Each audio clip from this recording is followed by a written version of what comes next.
we can talk about something. You're watching National Streaming Sports. Over 20 podcasts, 70 shows, and a 3.5-star rating on Roku TV. Good morning, and thank you for tuning into the Saturday Debate Show with myself, Brian B. Strilla Arndt. Next to me, James J. Train Martin, and pretty soon, hopefully, Jack Hirsch will be here. I don't know what's going on, but anyway, how is your morning going today, there, Jack? James, I'm not awake fully yet either. So that's okay. It's just wishful thinking that Jack would appear any moment now. I'm doing great. How about you, B? Great on this, and happy 4th of July weekend to everybody. I hope your 4th of July weekend is going well. We're going to be doing some debates, questions in a momento. Let's see. What can we do until Jack gets on here? You got anything to fill out there? Let's just say, well, first of all, let's say Jack. Let's tell the viewers out there the reason why Jack is not on yet because he's probably just getting in from his 4th of July party, and so let's get that out there. Jack, no one knows Jack's other life outside of sports and boxing. Right? Jack is he's a heavy hitter. But yeah, other than that, man, what did we talk about last night that was interesting? Oh. Man, talking about the quarterbacks, that was pretty good. The second-year quarterbacks, I really enjoyed that, and I just think that all those quarterbacks have a real good opportunity to be competitive in the second year. Even if there's a sophomore slump, I still think that because of how talented and how highly touted they were, picked and they outside of JJ McCarthy not being absent from football altogether, you just see how talented all those quarterbacks were, and they weren't just like a bust. They didn't have the appearance of bust on them. They actually showed some legit talent at that level. Last year's quarterback draft class was really good, actually. You see how many one of the best started? Yeah. I mean, you got Caleb, Jaden, your guy Rattler, Bo Nix, Drake May. A lot of these quarterbacks didn't start the whole season, but when they did start, Penix too, that was another one. I mean, these guys started at some time during the season, and really none of them were really, bad. I think everybody was pretty good. I think they were pretty solid. So, and I don't see really a drop off in any of them. All of them got better. All of their teams, everybody's teams got better. So we'll see. It'll be an exciting football season with these guys. If it comes out where these guys do really good in their second year, this is going to be probably one of those 1984 best quarterback classes. You never know. Dan Marino, John Elway, and my man for the Bills, Jim Kelly. Mm-hmm. Yeah, man, at least 3 of these guys are going to be elite like that, I think. And that makes it all more exciting for football to watch, because if you don't have another 2014 draft class who with quarterbacks, I think it was it Bert Emanuel, the kid out of Florida State. It was Emanuel, and then there was another kid that got drafted. It was just a bad draft, man. There's a whole bunch of quarterbacks, but they were all bad. Yeah, we had a bad quarterback class. I think it was the couple of years ago we had a bad quarterback class. I don't even think many of those quarterbacks are even playing anymore. We had a bad. Give a shout out to Body Armor if you're watching. It's there good. You go. Come call us. Right. Commercials are our friend. Sponsors are our friend. Exactly. Okay, what's going on with Jack, man? Come on, Jack. I gave you the link, brother. Let's go. Oh, you texted to him? Yeah. Mm-hmm. Because he had to ask me. Yeah, it was. Now he wants me to email it to him. Oh my goodness. Okay, Jack. Bear with me And he's one got moment. yes, fans, folks out there. Jack's got some great questions, but he's absent. He's trying to get over his hangover. So just be patient with him. Yeah,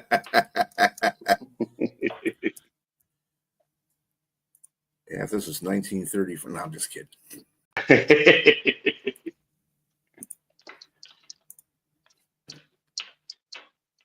Okay. Maybe we should. Okay. Other football news: training camp is coming up. The Hall of Fame's coming up between the Lions and the Chargers. Still, contract negotiations are in effect for Hendrickson, Micah Parsons, and T.J. Watt. I think the T.J. Watt, Micah Parsons thing is pretty interesting because I think it's whoever gets signed first is gonna. It's waiting to see which one signs first. It's like, hey, they're probably like, I don't want to be signed first. You get signed first, right? Because I want that money. So yes. it just and you got. I mean, to consider it, all of them are. And there he is. Good morning, Jack. Sorry about the confusion there, buddy. Good morning. A little miscommunication here. Yeah, but when you're here, that's good. How was your 4th of July, buddy? Good. Yeah. Now we're not the Yankees lost, you know, oh no. late. So, you know, otherwise good. Yeah. I'm glad, Jay. It makes for great debate. Now you're gonna come with the punches. So, Jack, now that we are all together here and on here, and unfortunately you weren't on here earlier, so we're going to have to start off with first debate question of the day. What is more exciting to watch on All-Star Weekend, the Home Run Derby or the Slam Dunk Contest? Jack, you can go first. You could say neither of them at this point, but I think it's the Slam Dunk Contest. I mean, the Home Run Derby's coming up. It depends on the player to an extent. If Aaron Judge comes to the plate, I think him individually is maybe a little more exciting and entertaining to watch than any one NBA player today that I can think of, any individual player. A little bit back in the day when you had Michael Jordon going against Dominique Wilkins and that type of rivalry to decide who's going to win the contest. Maybe it was a slam dunk, but on balance, I still think it's slam dunk because they get to be a little more creative. You know, home runs are just home runs, and you're only impressed in the home run derby if a guy absolutely crushes it or hits one after the other, has a consecutive streak going. So I think all in all, it's the slam dunk, contest. Jack, the slam dunk competition hasn't been what it's been for a long time now. I mean, I think the last person was Aaron Gordon that showed and a competition between Aaron Gordon and Zach Levine. And that was maybe like 10 years ago, if or so, when it was really good. They were really creative in what they've done. But now everything is regurgitated, recycled, and there's no marquee names. That's the sad part about it is that the guys who were stars, who were touted to be stars, come into the league. They come in and make sure that they put their names out there either in a 3-point contest or they put themselves out there into a slam dunk competition, even if they didn't win. But you were excited to see a Michael Jordan versus Dominique, and both guys, and 50s are given out like it's candy now. It was hard to get a 50 back in the day. It was hard to get a 49. And if you got a 42 or a 43, that was impressive because dunks were just graded harder. It was like going out and doing one of those elite dives. You scored high, but you had to really do everything perfect to get a high score. Now it's just easy to get. They throw 50s out like it's candy, and it's just boring. I'll be honest with you. I would rather see somebody hit a home run derby. I mean, go through and hit home runs and hit them consecutively, like you just said, and watch the ball go out of the park with stars there, mind you, not just any Joe Blow. And I think it's just I agree to the extent both probably aren't as exciting as they used to be, but I would rather take baseball That's okay. I would rather take the home run derby than the slam dunk competition because of what it's become. Guys, So- excuse me 1 second. I pulled down the shade. It's here, sunny New York, and I'm getting this reflection the way I look. I mean, I'm half tan, half not on this, but I'm just going to say, at least you get creative on on the slam dunk competition. There's nothing creative on the home run derby. You have a batting practice pitcher. He lobs the ball in, and they keep crushing it one after the other. And you get to watch the flight of the ball. That's always entertaining. You're watching the flight of the ball. But the slam dunk competition, you got guys jumping over cars now. You got guys doing these great flips. You never know what they're going to come up with. And if you look at the players on the bench of the NBA, slam dunk, and an all-star weekend, the all-stars who are not even participating, they're into it. They're excited. I mean, they want to see what kind of creative move you're going to come up with. And the players prepare better for the slam dunk contest because they're being creative. Like, what move am I going to do? They can't just take it and just, dunk it and stuff the ball. They got to do something that's putting on a show. And they think of something that's going to be a little bit different. Home run derby, same basic thing. You're like a machine. You get the ball. You're always pulling it. You're never hitting it to the opposite field, even to center field in the home run derby. Everyone's just pulling the ball the same way, and there's not the same type of imagination. Look, I agree to an extent. Home run derby is what it is. There's no getting around what you know. When you come in and watch it, you know what it is. But I will say that basketball has probably spoiled you because all basketball to me is like all of the great epic movies. You've seen them all. Now everybody's trying to remake them.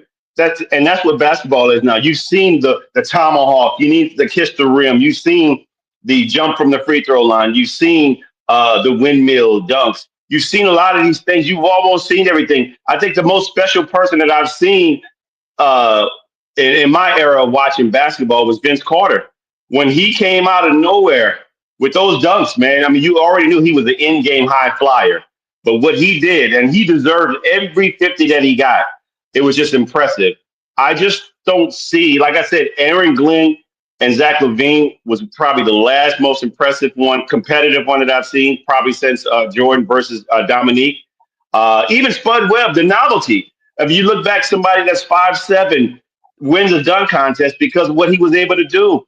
Or Nate Robinson, another short guy, was able to get up there and show he can do something. So you don't see the special. That's what made things special. It's just things like that. It's just not there anymore, Jack.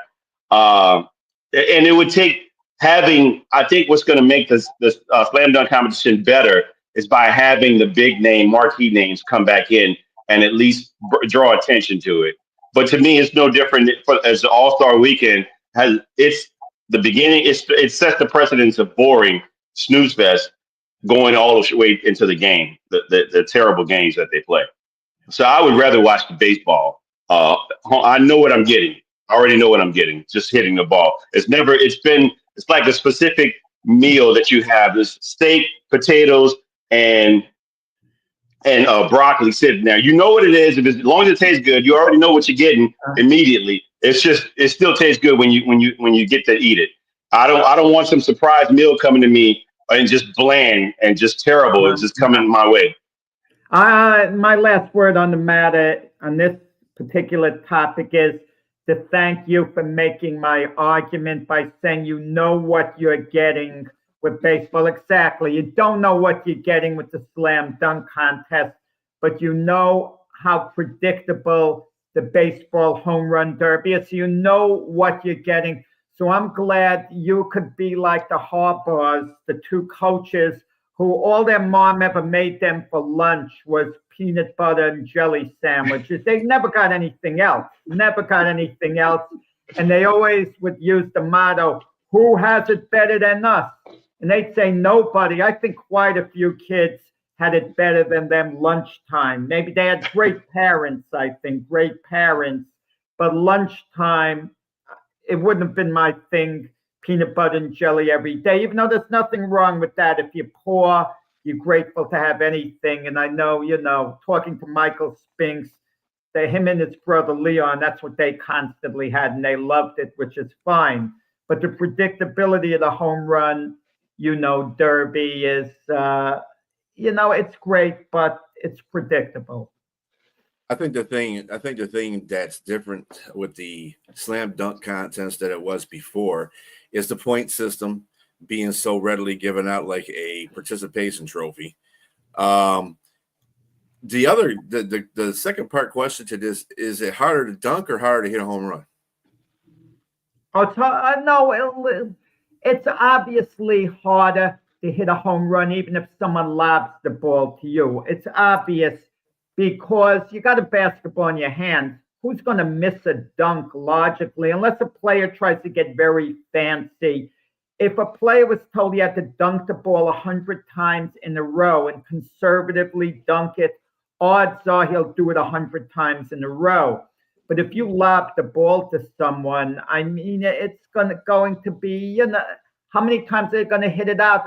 A case in point is going to be Aaron Judge this year. He had 3 home runs in one game, and his other 2 times up, he could have set a major league record of 5 homers. He hit a ball off the wall for double. But he had a chance at his 4th home run, but he had to go against a position player because the Yankees were so far in front. And there was an old teammate who lobbed the ball to Aaron Judge, lobbed a lollipop, and Aaron Judge hit it to the warning track for an out, which just shows you. But if it was a player who had to dunk the ball only, I mean, he dunks it easily. Okay. How about you, James? You think the same thing? It's harder. Yes, it's harder to hit a home run. I think the dunking part is just where if you try to do something that's outlandish or that's some higher degree of difficulty when you're like doing like a 720 or something, or instead of a 360, you're trying to turn around too many times and windmill and dunk. And yeah, so there's some level of creativity and degree of difficulty in basketball, but there's no more creativity anymore. There's no more D Brown pumping the Reeboks and dipping his head into the arm while he's dunking. I mean, it's just a lot of stuff that's just not there anymore. So, but yeah, let's move on to something else. But we can agree to disagree. Okay. Next debate question: can a Nathan's hot dog eating contest be considered a sports competition? Can't believe I'm reading that. Go ahead, Jack, because I know this is you. Yes, it is. I mean, people don't like to consider it a sports competition. I don't know, is that the question? Was that the question? I don't think that was the question, unless it was intended to be as Joey Chestnut is great an athlete in his sport, a better athlete in his sport than any other athlete is. Yes, is he just add it in. Just add that in. That's fine. Yeah. But Nathan, it is a sporting contest now. If in the sense that it's first off, it's a competition. It doesn't necessarily mean it's a sport if it's a competition. And because it's on ESPN, it doesn't necessarily make it a sport. ESPN had the spelling bee on. I know that. And the spelling bee is not sports. I don't care what anyone says. It's not sports. Chess, it's not really sports. I mean, you have to use your body somewhat, I mean, not just move the chess piece, like an ninja there. Come on, that's ridiculous. Chess, checkers, to call it a sport, call it a great competition, call it a great game, compliment it all you want. Don't call it a sport. We've debated certain things, like golf would be a sport. Like it or not, because you're swinging, you're using physicality, and it's a competition. Now, with eating, you're grabbing the hot dog, getting it in your mouth. It's about speed and timing also. And, physically, how you chew on the food and how you get it down. It's a sport. It's not a traditional sport. You're not running like baseball, football, basketball, hockey. It's, lacrosse, tennis. It's quite a bit different, obviously. but I think it does qualify as a sport when you have a competition who could down the most hot dogs, who could eat the most this after a while. You're competing head to head. And Joey Chestnut at that measure is the most dominant athlete in sports. The way he stayed on top and the way he's won his competitions by so far. I mean, by such a wide margin, by 25 hot dogs to win it yesterday. I had hot dogs for dinner on July 4th. I had 2 hot dogs. Okay, I mean, I put on the mustard and sauerkraut. He doesn't have that on. But if I said to Sonia yesterday, you forced me to eat 10 hot dogs. I could do it like I said yesterday, but I'd wind up in the emergency room after. So you were in training then? No, I wouldn't.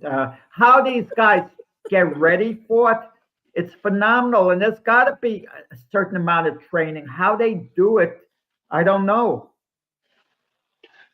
Jack, I'm going to have to put my inner Mac McGrath in talking about golf as a sport. It is not a sport, and not especially hot dog eating contest is not a sport. It is definitely not a sport. It is just what do they call it? Major league eating, which is one of the most asinine things I've ever heard in my life. It's crazy. I get what you're saying. You try to make a case, 10 minutes eating. Scientifically, telling your body or eating fast is proven that you're telling your body you're not full yet. So that's why they're allowed to be able to eat fast. Because if you eat slower, your body will have time to say, okay, it's time to stop. You can eat. I mean, you can stop eating, put the food down. And I think if people knew that, it'd probably be a less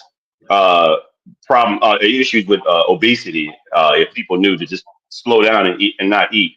But with that said, these guys are dunking their bread in the water, eating stuff in the hot dogs down. I mean, this guy had 70 hot dogs, 70 and a half hot dogs he ate, Joey Chestnut, yesterday. And he didn't even break his record. Before that, in 2023, I think he got disqualified or something in 24. He had 76 hot dogs. That's one of the most disgusting things I've ever seen. People dunking the bread and water and everything. Look, I can't do it. More hats off to you, but does that constitute this being a sport? I totally disagree with that. I think that it's just you training yourself to eat. And then let's not talk about the issues that these guys have. I mean, because I looked up, I forgot the guy's name, but it was Takaru. I forgot the Asian guy that was like the big winner years ago, and he stopped in 2010. And now he was in some Netflix documentary. Chestnut was beating him badly. He couldn't compete with Joey Chestnut anymore. No, he couldn't.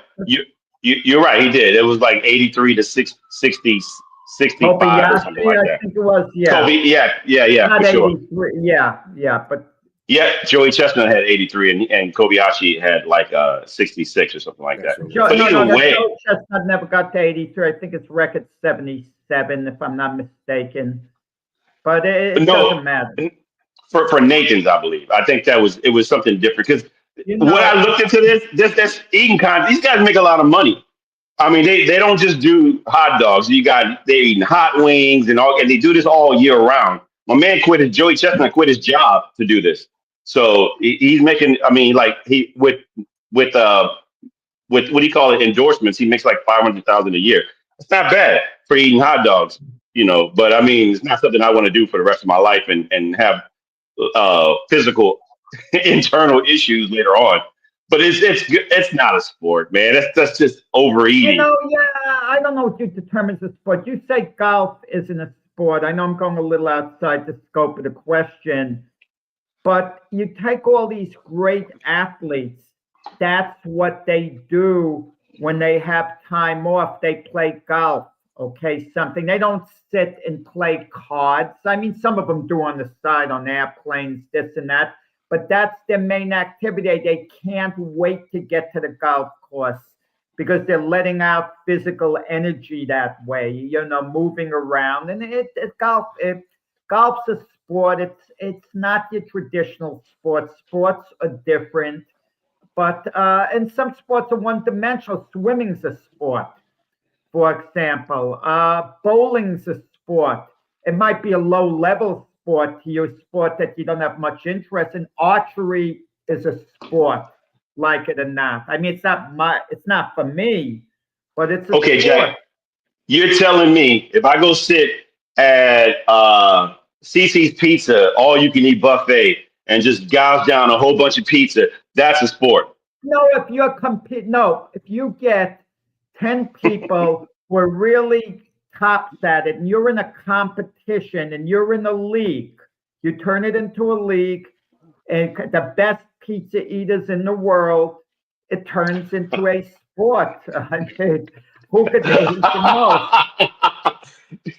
This is not a sport. It's an over. Why does he have It's a buffet all you can eat hot dog contest. It's just that's just what it is. ESPN. I know I mentioned the example of spelling bee, but ESPN stopped with the spelling bee. Thankfully, airing it. But it's a staple of their programming, the Nathan's Hot Dog Eating Contest. It's on, on the sports channel. It's a staple of it. And they got the mustard belt, and the whole bit, and they got the league, I mean, it's not for me. I mean, I don't like to look at it as a sport, but I'm willing to accept it as a sport. I can see it now. Yeah, it's physical. How you swallow the hot dog, you're using physicality, to get the job done. A lot of physicality. I can see it now. This is Nathan's hot dog eating contest, the movie, like dodgeball. It's going to be the next great thing. It's just. It's dodgeball a sport? Is dodgeball a sport? Dodgeball's a sport.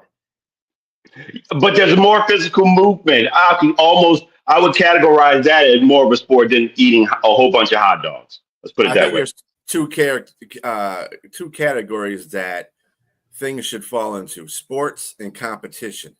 I would And consider entertainment. hot dog is a competition, not a sport. Just like like what J Train says, golf is a competition, not a sport. Although I think that's teetering on the line a little bit too, because a lot of people consider golf a sport. So, but I mean, like little stuff, spelling bee, that's a competition. Yeah. You're competing against a whole bunch of people. And that's the reason why ESPN had it on, because it's a competition. No. A sport. Yeah, but my point is, swallowing the hot dogs, it's a physicality. You're using your body, not in a traditional sense, by how quickly you're downing the hot dogs, how you're swallowing, strategizing. Everything is quick and physical. It's a physical endurance contest. I mean, marathon running. You're just running a long distance. Is it a sport? I would say going to a buffet is probably more of a sport because you got to get up and go to the table and get the food and come back. You're just sitting there gouging your face. There's no way this is a sport, man. You're just eating a whole bunch of hot dogs, dipping bread in water, and just pig slop. Oh, my goodness. It's one of the worst things I've ever seen. All right. So we're mixed on that one. Basically, that should have been more of hot dog eating contest a sport or a competition. But anyway, so the next one we have online is both Micah Parsons and TJ Watt have contract issues that need to be resolved. Who is more important to their respective team? I can take this one first. Yeah. Both players are excellent, elite players to me, and they've shown it from the beginning of their career throughout to today. Right now, they both won the elite award for defensive player. They both won defensive player of the year.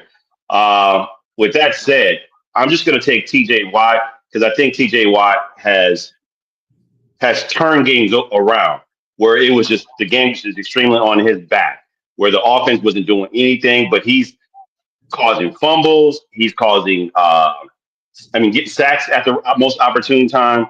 And I just think that right now they are building their secondary that helps. Usually secondary and defensive lines help each other out, so I just think that is going to be more important especially with Rodgers not having everything on the offensive side. They're going to be more important for them to be able to have T.J. Watt up and going versus Michael Parsons. Because Michael Parsons right now, Dallas, if you've seen how their offense was, if there was just bad luck last year with Dak went down with injury, I just think that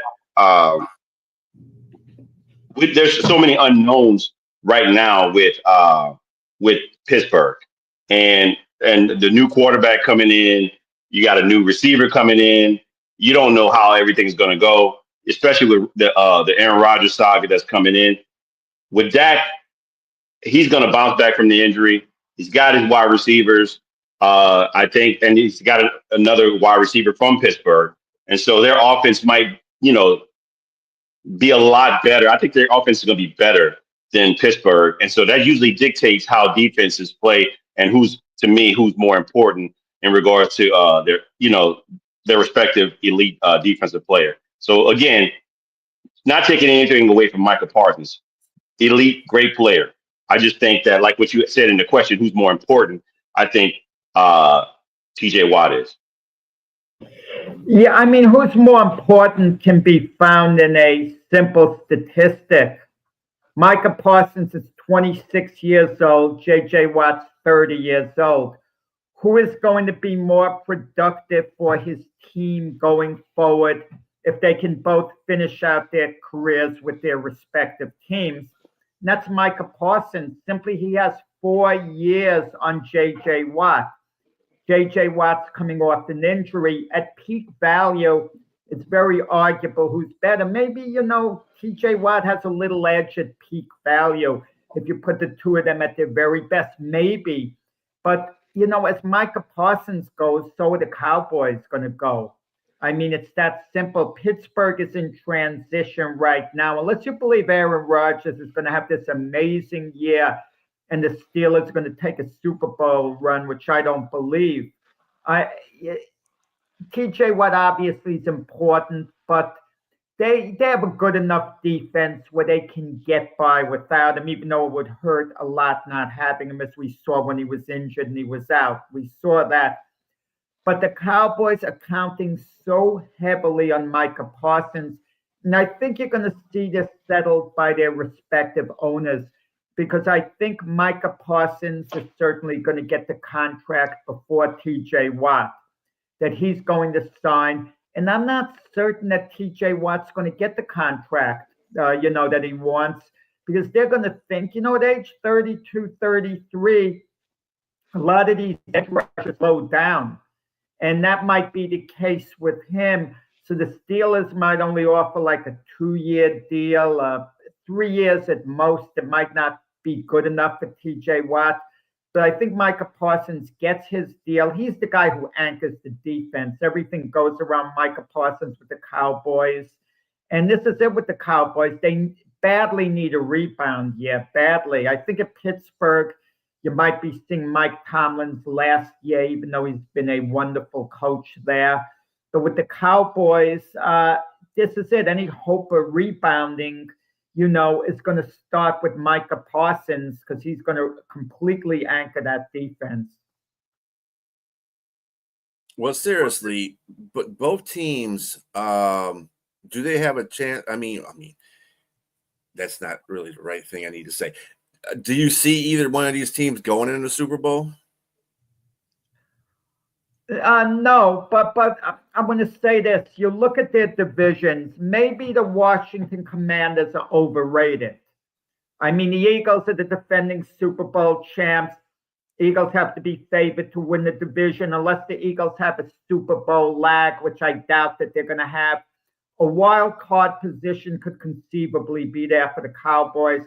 I'm not saying they will, but I could see them finishing ahead of the Commanders, perhaps. In the Steelers division, you just look at the teams there. Are they going to beat the Baltimore Ravens? Are they going to beat the Cincinnati Bengals? I mean, I doubt it. Which makes him more valuable. That's what you're saying.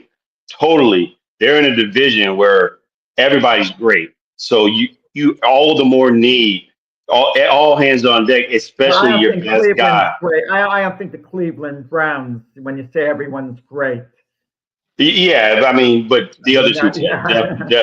Yeah. with the Bengals and the Baltimore Ravens offensively. So yeah, at least offensively, but yeah, Cleveland's not is going to have a lot of issues offensively. But going up against two elite offenses in the Bengals and the Ravens, you Yeah. definitely all hands on deck. You need your most elite player. Yeah. So I definitely think that makes him more important in this situation, even if he is 30 in the situation that this is a guy that's shown you. I mean, how many was it? He won two, three defensive player of the years. Yeah, well, no, but my point would settle the argument. It's hard to say who's more valuable than the other guy. Let's say for one moment, T.J. Watt is just slightly more valuable to his team than Micah Parsons is to his. Let's just say that for a moment, okay? And it would only be slightly. Just the age factor. That's what I'm trying to stress.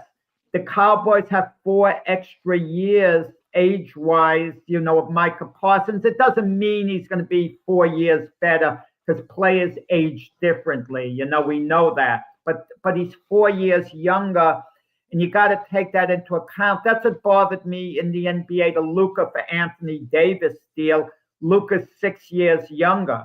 So right there on average, the Lakers would get 6 extra years out of Luka than the Mavs would get out of Anthony Davis, just on the age factor, on average. And that's why I think Micah Parsons is a little more important, because at 26, he's in the prime of his career, and he should be in the prime of his career the next 5 years or so. And TJ Watt, he might be at the tail end of the prime of his career. That's my main argument. And that's fair. That's totally fair about the age. But to me, when you're asking a question about who's more valuable to their team, I'm thinking at least for the foreseeable future. We're talking about at least this season. It doesn't matter if it's a 4 year contract. It doesn't matter if it's a 2 year contract. What you feel you you pay what you think these players are worth, and so maybe they give a 2 to 3 year contract, and you're still at peak value. You see people, guys like Khalil Mack, still playing at an elite level at 33, 34 years The old. point is that Khalil Mack isn't as good anymore as What are you talking TJ about? Watt Just and two? Micah No, Parsons. no. I'm saying, but 2 years. I mean, just 2 years ago, 2 seasons ago, he had 18 sacks. Two I years mean, ago, thank you. 2 years ago, but he was. now. But my point is, he wasn't 30. He was older than 30 at the time when he did it. That's all I'm telling you. I'm just saying, it's the value can still be there. So you still see elite The players taking care of value their could body. be there for one season, yeah. But going forward, I'll give you an example. And Priscilla, Brian, this will hit home to you. If money wasn't an issue, and you had a choice to have one of these two guys from now on the Detroit Lions going forward, TJ Watt or Aiden Hutchinson, you would look at Hutchinson's age and say, we're going to have him so much longer, even though TJ is probably a little better right now. We're going to keep Hutchinson because we have a whole decade of Hutchinson ahead of us, and TJ will have a couple of years, great years maybe out of. But in comparison, you'll look at the age.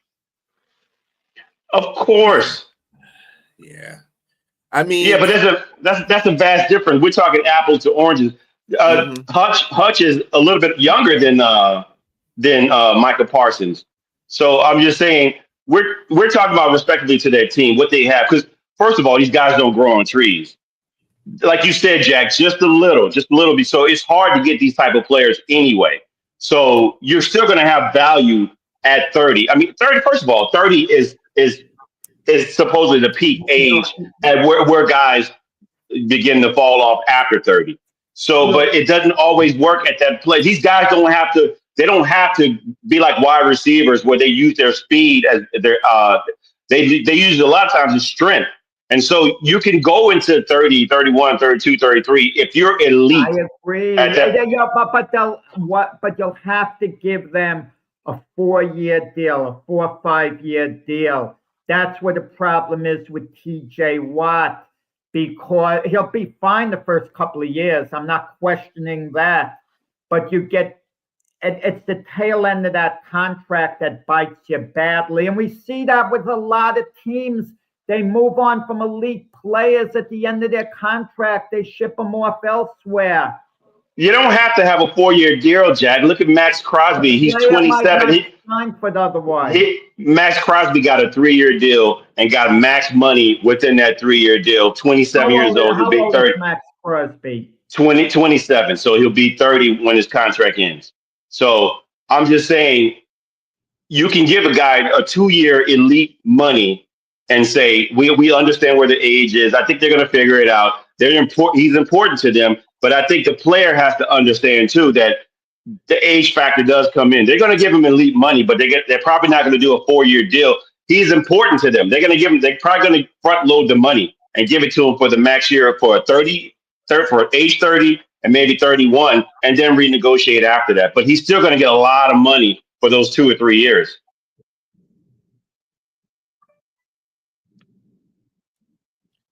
Well, I mean, I'm looking at the fact that TJ. I mean, this is more of the importance of the teammate to the team.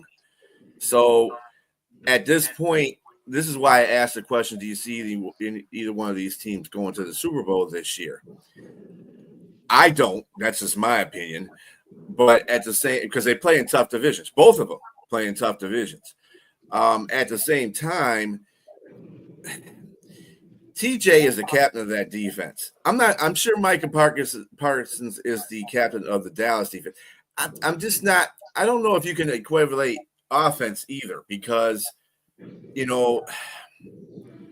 what team did well last year? I mean, Dallas didn't even make the playoffs last year, but of course Pittsburgh did, and Pittsburgh mainly did that because of their defense. Now, TJ Watt's something sort of like an Aaron Donald in a way. He can take over a game. I saw this one game where they were down like by 3 points, and the team they were playing I can't remember the team they were playing, but they were driving, and TJ Watt came up with a couple of a sack, a strip fumble, and then a touchdown, and that was just all in one drive that this team had. So, I mean, Michael Parsons, you're right, is a very good player. I don't know if he's as important yet because of his age to the Dallas defense as TJ Watt is to Pittsburgh. That's all I'm saying. You're muted, James. Yeah, I see. Yeah, sorry about that. To be fair, talking about Michael Parsons, great player, and I think he's elite, but I have not seen. Am I echoing? It's on. I think it's on Jack's end. You're okay. Fine. Yeah. So I have not seen an elite player, like Michael Parsons, that had maybe his best year, his rookie year, and then not. I wouldn't say not show up. He's been great, but not at that level, peak level that he had his rookie year. If you can look at the numbers, it's never been the same after that. And so usually players will go like this, but he went like this, and then maybe like this, and then here. So so he's still important to his team because there's no player like him outside of, that on that level. But I think Watt has shown you time and time again that he's that guy. He's been to be in top 5 defensive players in the league. So I just think that TJ. I mean, and is he better than his brother was? I don't know. It's debatable, but I mean, I don't know. It's debatable, but that's a whole other question we can bring up at another time. But yes, I think TJ Watt is more important to his team. Yeah, TJ Watt and Micah Parsons. It's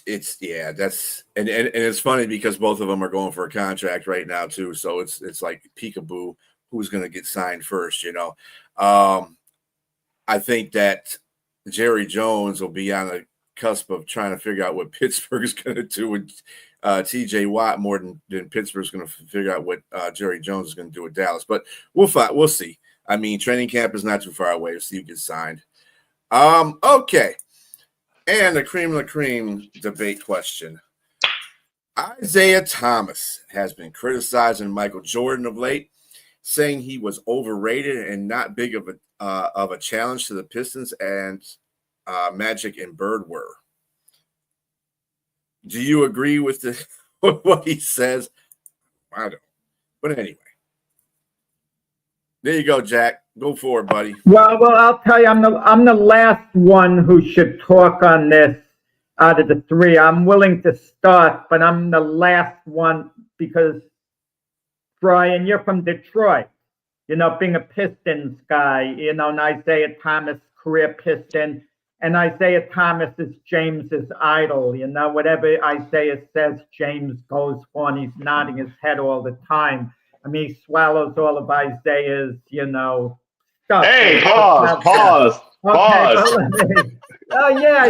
That was over the edge. You were gushing how wonderful Isiah was on another show. You were gushing, actually, Oh, my goodness. Jack, let's look at the source of where this is coming from with Isiah. Let's look at the source. The guy has been absolutely tormented by Michael Jordon. And now the realization has hit home. It's all over. There's nowhere to go with this, that Michael Jordon has haunted him at every step of the way. And you have to look at Isiah. He's a very dominant personality, very sneaky, has to have things his way. And Michael Jordon completely outdid him. Look, Isiah Thomas grew up in Chicago there. And Michael Jordon took over Isiah Thomas's town in Chicago when he became a Bull. Even Isaiah's nephew was the biggest Jordan fan, and Isiah got ticked off at his nephew. So then Isiah reportedly, I can't say for sure it happened, but it seemed that way, led the charge to freeze Jordan out of the All-Star game so he wouldn't get the ball much. He only had 7 shots. Then Michael Jordon with the Bulls, they finally beat the Pistons. The Pistons were a bit over the hill, but that's another, matter that we could get into. After the Pistons won a couple of championships, the Bad Boys should have had 3 in a row. Highly underrated team. The Bad Boy Pistons aren't given their due in basketball history as far as I'm concerned, because they could have played with anyone as far as I'm concerned. But our perception is that the Bulls were a much greater team. That's the perception, I'm not saying that's reality, because I think the teams are pretty even. But then look at the way Jordan tormented Isiah. Isiah was left off the dream team. And the perception of a lot of people is, and this is what Isiah wants to believe, that it was Jordan's doing that left him off the team. And we could argue about that on the side a little, later, whether that's reality or not. And that bothered Isiah a lot years and years later. Then listen to this. Jordan has Isaiah's college coach, Bobby Knight, in the Olympics. He has his Piston coach, Chuck Daly, in the Olympics, and he's buddy with both coaches. Bobby Knight said Michael Jordan's the greatest player he ever saw. Chuck Daly's playing golf with Michael Jordan and everything involved. And then he does and then on the Bulls, they get Isaiah's former teammates on the Pistons, Dennis Rodman, John Sally.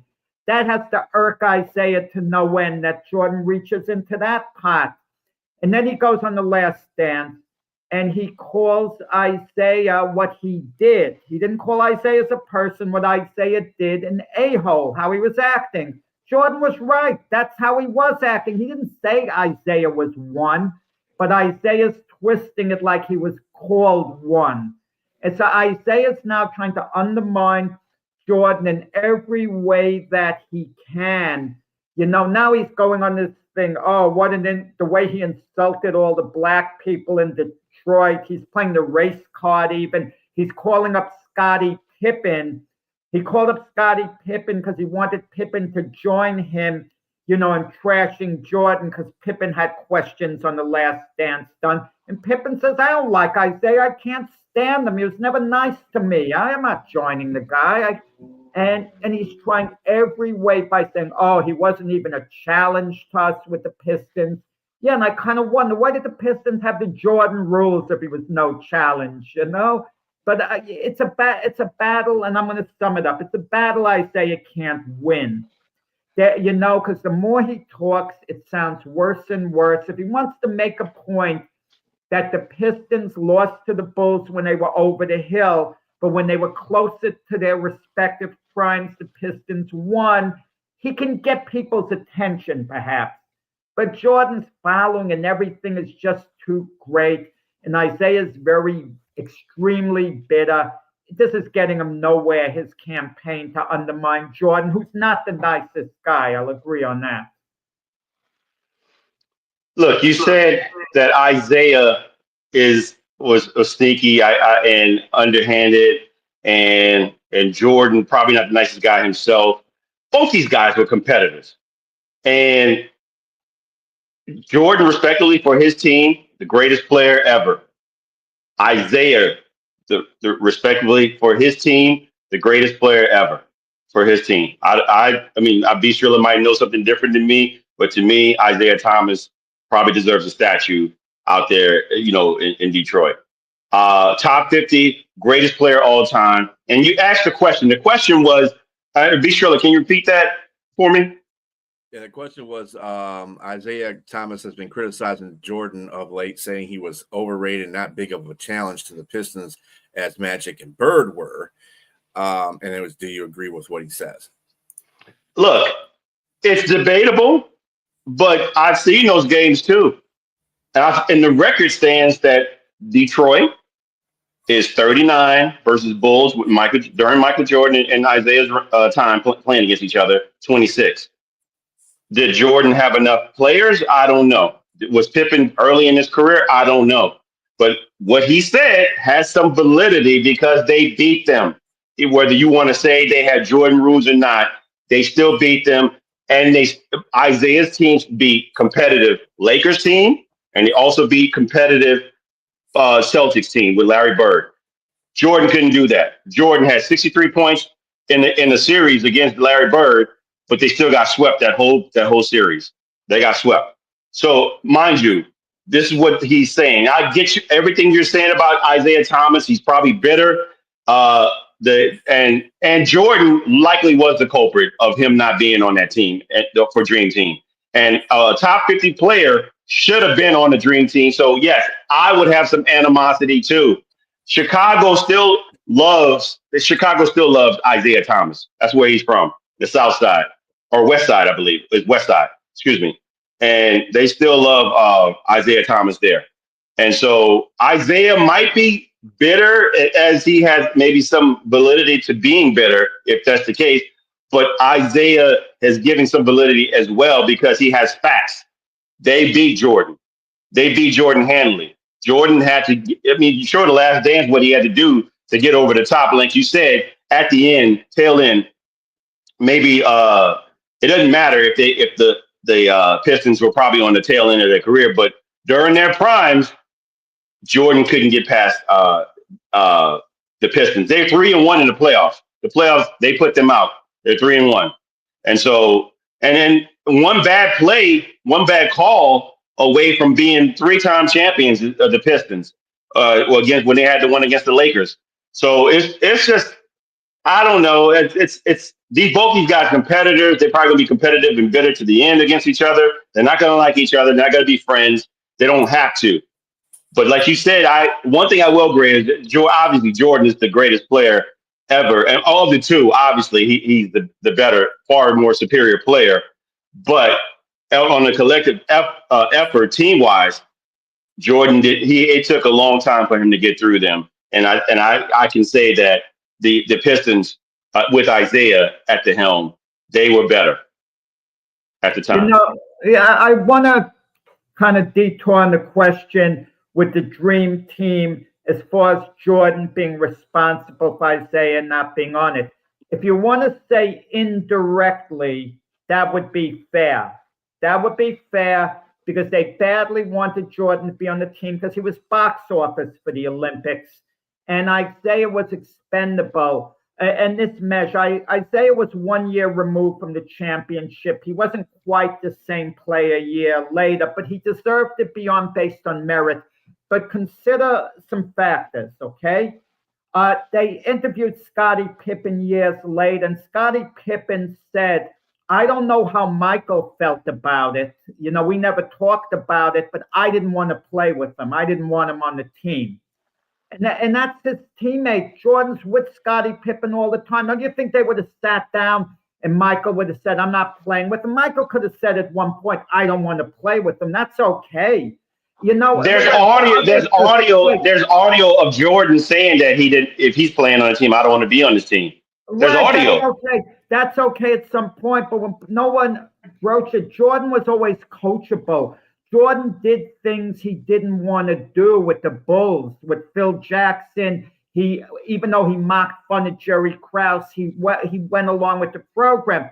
Scottie Pippen didn't want to play with him. Karl Malone, despite what he says now, couldn't stand Isiah. He hit him that vicious elbow, had that animosity. Larry Bird didn't hold it against Isiah, what he said about him, but it created a very negative buzz. You know what Isiah said about Larry Bird, even though Larry said, look, it doesn't bother me. It bothered a lot of people. And there was, and Magic Johnson, a lot of people feel was the reason. Johnson wasn't talking with Isiah anymore. He couldn't stand him because when he came up with the HIV virus, Magic Johnson Isiah insinuated that Magic was gay. He put it out there, and that ticked off Magic to no end. And his friendship with Thomas wasn't active at that point. He couldn't stand them. So there were a number of guys. Isiah would have created an atmosphere that would have been less than harmony for the Dream Team. They didn't want him on there. Okay, for a variety of reasons. Jordan wasn't going to advocate for him. Jordan wasn't going to say, put Isiah on the team. Jordan would have went along with it had Isiah been put on the team. How he would have acted towards Isiah would have been quite interesting, to say the least, if they would have been together. But Jordan didn't point blank say, I'm going home if he's on the team. Rod Thorne of USA Basketball said, no, it wasn't Jordan. We never brought it up to him. They did say the guy who you're thinking of isn't going to be on the team because everyone knew how toxic it was with Isiah. That's goofy because you work with people that you don't like. You work with people that are toxic. But you still got to get the job done. I don't understand that. That's a terrible take because I'm not just for you, but I mean, it's a lot of people. That's what they say. But that team, would it have made a difference had he been on a team or not been on a team? And if they had bad chemistry, everybody else in the world was bad in comparison to the Dream Team. They still would have won by 70 if there was still toxicity. They still had 2 spots left on the team after they announced the initial 10. And they interviewed Michael Jordon, and he said, look, leave me alone with this. I got nothing to do with it. There's still 2 spots available. Maybe they'll give one of them to Isiah yet. He didn't want to know from it. They didn't approach Jordan and say, look, if we put him on the team, are you going to stay? It never got to that point. What he said about a year before they formed the team is irrelevant. I mean, Magic didn't want him on in the worst way. They didn't want him on there. Even David Robinson said it would have created maybe a toxic atmosphere. I'm paraphrasing on David Robinson. You got 1 minute left, gentlemen. All I got to say is, in my perspective of watching Isiah Thomas as a Detroit Pistons fan, Isiah Thomas and Michael Jordon are like A-hole 1A and A-hole 1B, okay? Both of them. They're competitive, but they're both kind of that way too. They're both kind of shady. Believe me, we've had some talks about Isiah Thomas here as Piston fans when he was around, because the thing he did with Adrian Dantley was not a cool thing. But I mean, we did get Vinnie Johnson, and he did complete the team. But at the same time, those are kind of a-hole moves, man. You can't. And Jordan's done the same thing. They're just competitive. They're alpha males. and they think they're better than everybody else. But on that note, it was enjoyable, fellas, for this debate. Jack, as always, James, as always. I am Brian Briestrella Arndt, and have a great rest of your 4th of July. We'll see you tomorrow morning at 8 a.m. With the Sunday Sports Show. Until then, everybody have a great day. This one's from Matt.